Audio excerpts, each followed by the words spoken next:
Bohol. So this is now the New Zealand 2.0 in the Philippines. The New Zealand 2.0 version of the Philippines.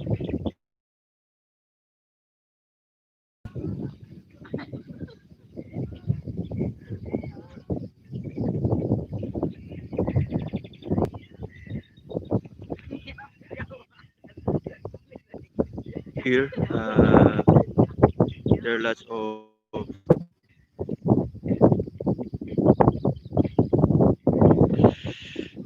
here. We have the Philippine native cattle. This is now the bird's eye view. So let's see this area, this side. Okay, so this is now the bird's eye view of the New Zealand 2.0 in the Philippines. So at the ground, as we can see, so there are lots of cattle here. This is the Philippine native cattle. On that side, there is a pond wherein there are lots of wild ducks. So this is a uh, protected area. So that's why there are lots of wild animals here, wild ducks. All right. It's very cold in the morning. It's very cold. It's early in the morning. So after the strong rain last night, we still here.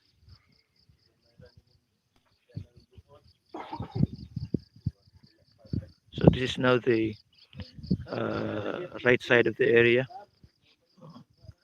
So this area or mountain is covered with vegetation or natural vegetation. No,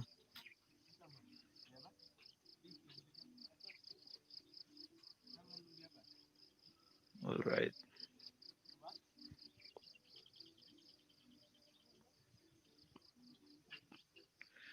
So as of now, we are just relaxing. It's Saturday morning. Okay, so just enjoy the moment that we are here. Mm. So on that area, on that left side, so that is Philippine native cattle. So in this area, this is a grazing area wherein our livestock animals uh, they are pasturing in this area. There are lots of grasses here. We have the cogon grass, the humidicula. This is the improved grasses.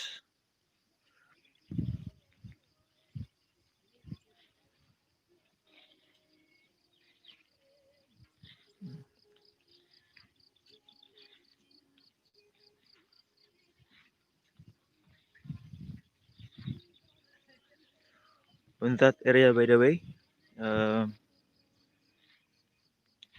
as you can see, that color white. No, that is area. So if you can see that area, the white area,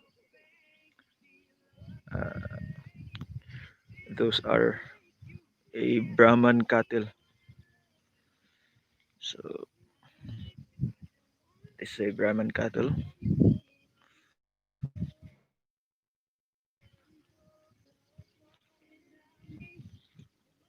Okay, so these are the view, no, of the one of the uh, area highlighted area in the Ubay Bohol. All right. So as you can see, there are lots of cattle there. Right. So this is a mountainous area. All right.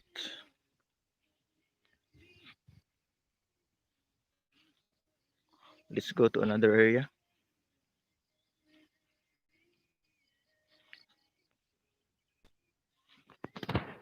Okay, so uh, these are the area of our livestock and the small ruminants and large ruminants area.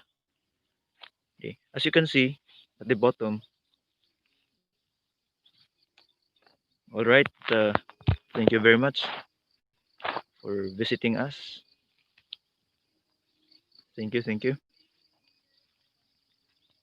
All right. So as you can see, that is Philippine native cattle, no, at the bottom. So this is the grassland area of the Ubay Bohol, wherein our large and small ruminants has been pastured. Okay, so this is now the New Zealand 2.0 version of the Philippines. So there are a lot of beautiful sights here. Okay, so I would like to share with you why is it that yes, Mrs. Estrella Milubida and Jing Jimenez, maraming salamat. All right, thank you. So this area is pasture area. As you can see, there are lots of post. That is paddock or paddocks, if more or many. Okay, this is a beautiful uh, view. All right, it's very cold morning for us, but after a strong rain last night, still we are here waiting for this moment. All right, so just enjoy the view. This once in a lifetime. Okay, so there are lots of grasses here. They improve grasses for our livestock animals.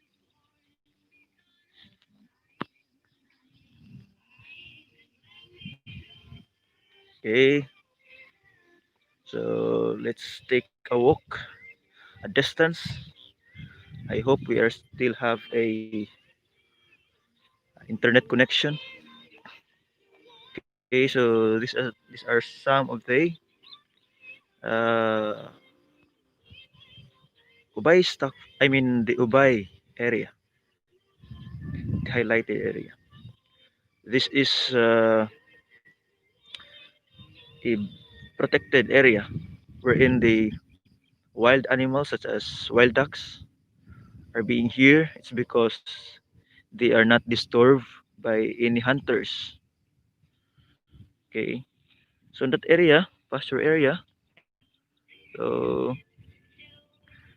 we pasture the carabao, that area, and in this area, as you can see, they're white color here. So that is Brahman cattle. Okay, so this area is full of vegetation, especially on these rainy days. Okay, but during summer season, magto-turn into brown. And in a year, there are times no na it will uh, it will burn. The grasses will burn due to the uh, namatay yung mga grasses.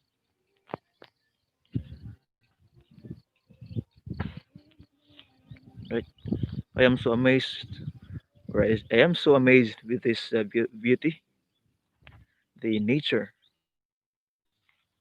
the God's blessing. Okay, so this is a protected area, and it is very limited, to access on this area because it is under the biosecurity measure. That's why I'm going to share this with you, though you cannot uh, uh, hindi tayo makapunta dito without any uh, guidelines or protocols. So, i-share ko na lang po sa inyo ang view na ito. Okay, so this is the area for carabao or large ruminants are being raised. Okay. Uh, right. The internet connection was quickly lost, but now we are still here. Okay. So now, uh, that is, as you can see, there are or there is a feedlot there, no? So dyan po, that is the rest house, kumbaga, ng ating large ruminants, such as carabao, cattle. Okay. So, isi-share ko lang po sa inyo kung bakit may mga post ito. So, these are the paddocks, no? As I mentioned recently, these are the paddocks. So, what we are doing with our animals is that we are we do have a rotational grazing. You can see mga Ka-Agri on the left side. Okay, the grass is not that uh, kapal, no? Kasi last month, yung left side, dyan natin inilagay yung ating mga uh, animals or yung cattle po natin. And then on the right side, there are lots of natural vegetation, grasses doon sa left side. Tinatransfer natin sila doon sa next paddock, oh, yung right side, the improved animals. So yan po ang purpose mga Ka-Agri, para po that meron pa silang makain.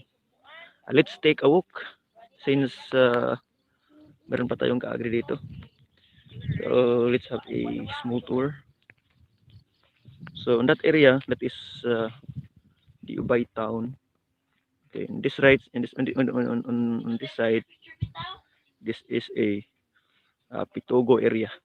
Uh, okay, so Ka-Agri, if you can see a pond there, a pond, there's a black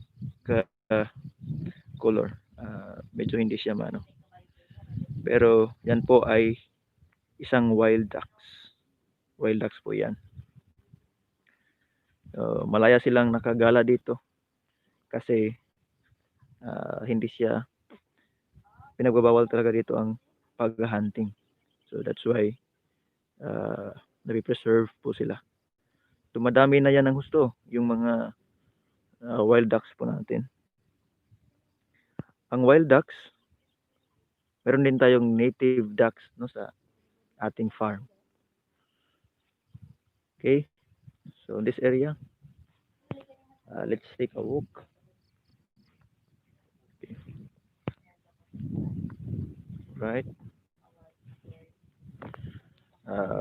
Pasensya na po na medyo shaky ang ating camera. It's very cold. It's early in the morning. Okay.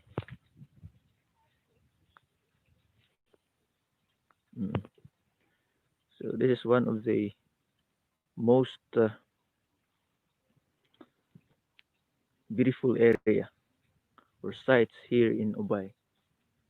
But the access of this is very limited. That's why we're just or I am just sharing with you this area or the view of this area.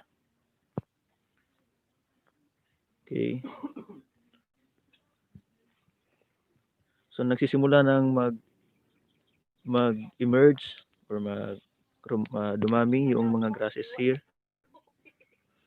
So kaya Napakaganda ito.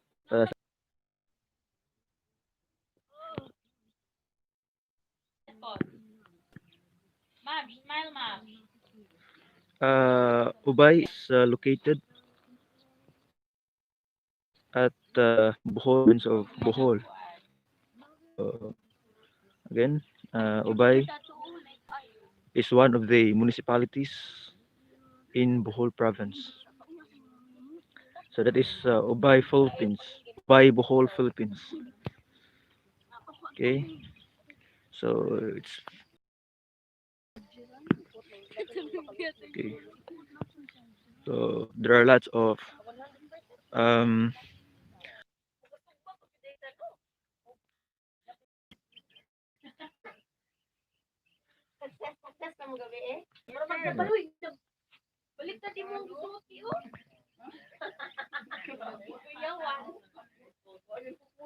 all right. So this is the one of the municipalities. Ubay is the there's a one of a municipalities of Bohol province, Philippines.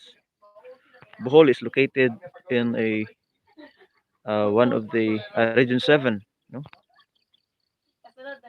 So yan po ang lokasyon ng lugar na ito. Parang New Zealand, New Zealand 2.0. This is the version of the Philippines. This area is at least composed of thousands of hectares. Okay,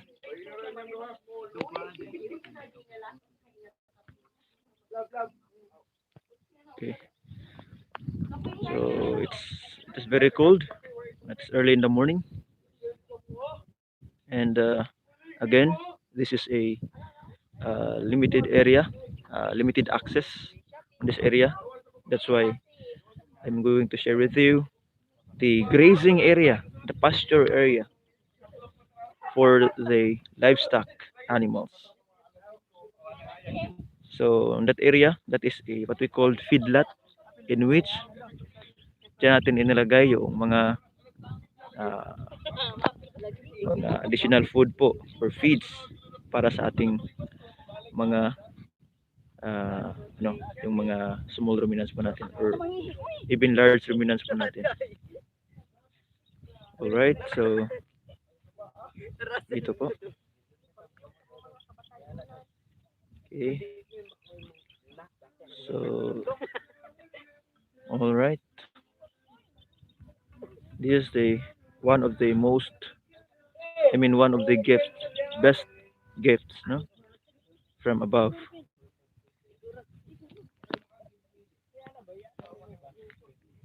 Enjoy the view, and though we are touring here, but at the same time we are sharing with you.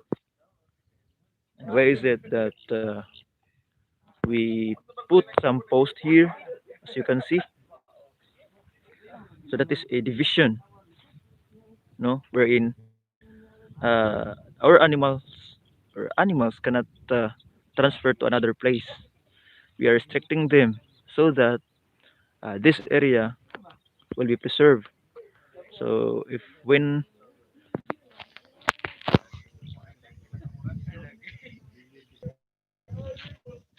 okay, so that's why.